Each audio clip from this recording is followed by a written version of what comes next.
You are a fluke. You are a separate event. And you run from the maternity ward to the crematorium, and that's it, baby. That's it. Now, why does anybody think that way? There's no reason to, because it isn't even scientific. It's just a myth. And it's invented by people who wanted to feel a certain way. They want to play a certain game. See, the game of God got embarrassing. The idea of God as the potter, the architect of the universe, is good. And it makes you feel that life is, after all, important. There is someone who cares. It has meaning. It has sense. And you are valuable in the eyes of the Father. But after a while, it gets embarrassing. And you realize that everything you do is being watched by God. He knows your tiniest, inmost feelings and thoughts, and you say after a while, quit bugging me. I don't want you around. So you become an atheist, just to get rid of it. Then you feel terrible after that, because you got rid of God, but that means you got rid of yourself. You're just nothing but a machine. And your idea that you're a machine is just a machine too. So if you're a smart kid, you commit suicide. Camus said there is only really one serious philosophical question, which is whether or not to commit suicide. I think there are 4 or 5 serious philosophical questions. The first one is, who started it? The second is, are we going to make it? The third is, where are we going to put it? The fourth is, who's going to clean up? And the fifth, is it serious? But still, should you or not commit suicide? This is a good question. Why go on? And you only go on if the game is worth the candle. Now, the universe has been going on for an incredible long time.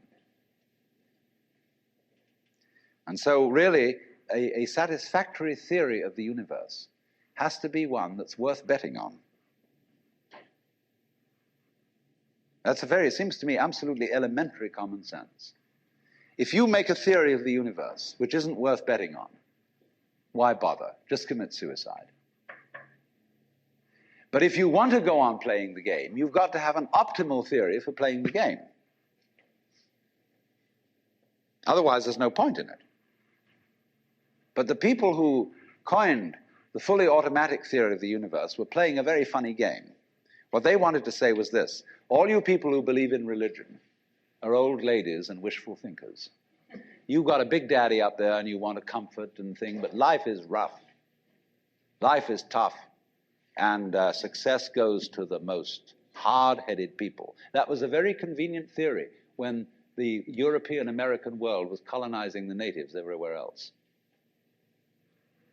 I said, we are the end product of evolution, and we're tough, see? I'm a big, strong guy because I face facts, and life is just a bunch of junk, and I'm going to impose my will on it and turn it into something else, you see? And I'm real hard. See, that's a way of flattering yourself. And so it has become academically plausible and fashionable that this is the way the world works. In academic circles, no other theory of the world than the fully automatic model is respectable. Because if you're an academic person, you've got to be an intellectually tough person. You've got to be prickly. See, there are basically 2 kinds of philosophy. One's called prickles, the other's called goo. And prickly people are precise, rigorous, logical. They like everything chopped up and clear. Goo people like it vague. For example, in physics, prickly people believe that the ultimate constituents of matter are particles. Goo people believe it's waves. And in philosophy, prickly people are logical positivists and goo people are idealists.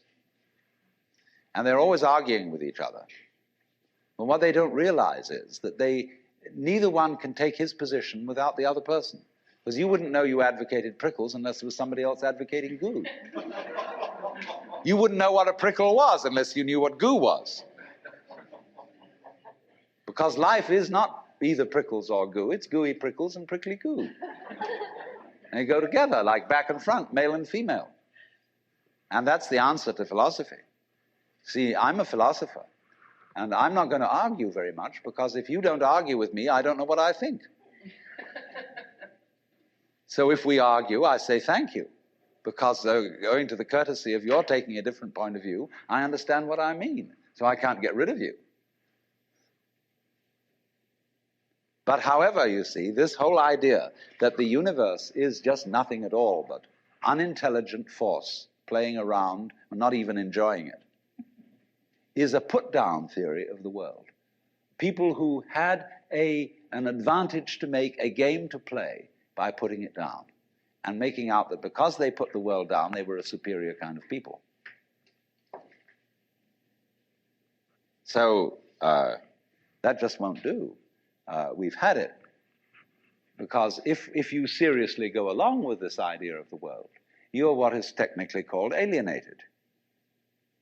You feel hostile to the world. You feel that the world is a trap. It is a mechanism, it's electronic and neurological mechanisms into which you somehow got caught. And you, poor thing, have to put up with being in a body that's falling apart and that gets cancer, that gets the Great Siberian Itch, and it's just terrible. And these mechanics doctors are trying to help you out, but they really can't succeed in the end. And you're just going to fall apart, and it's a grim business, and it's too bad. So if you think that that's the way things are, you may as well commit suicide right now. Unless you say, well, I daren't, because there really, after all, there might be eternal damnation in the back of the thing if I did that. Or then I identify with my children or something, and I think of them going on and without me and nobody to support them. But of course, if I do go on in this frame of mind and continue to support them, I shall merely teach them to be like I am. And they'll go on dragging it out to support their children, and they won't enjoy it. And they'll be afraid to commit suicide, and so will their children. They all learn the same lesson.